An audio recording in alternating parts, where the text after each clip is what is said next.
Dnes cítim strach. Možno viem, prečo tu je. Možno neviem. Len cítim, ako sa mi stiahne hruď, ako sa zrýchli dých. Je to nepríjemné. A predsa je to len pocit. Nie je to moja vina, že tu je. Dnes si dovolím strach priznať. Nepotrebujem ho hneď odstrániť. Stačí, že viem, je tu so mnou. Nadýchnem sa a vydýchnem.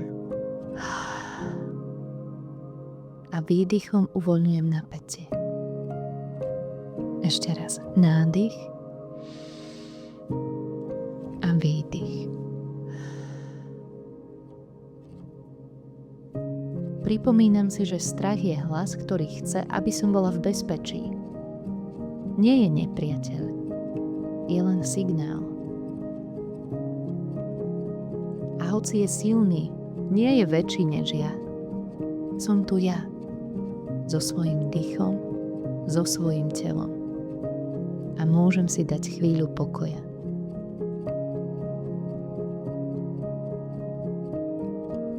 Predstavujem si, že s každým nádychom do mňa vstupuje jemné svetlo a s každým výdychom z tela odchádza kúsok napätia.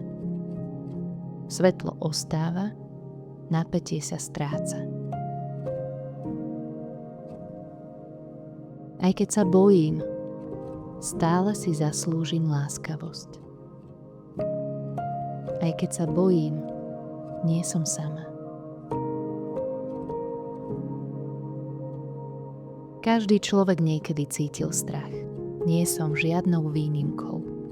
A to znamená, že patrím k ľuďom, že patrím sem.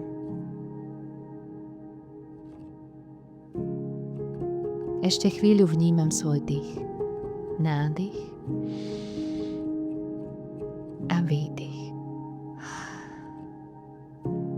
A cítim, že v tomto okamihu mám aspoň kúsok pokoja. Strach môže byť so mnou a predsa nemusí ovládať všetko.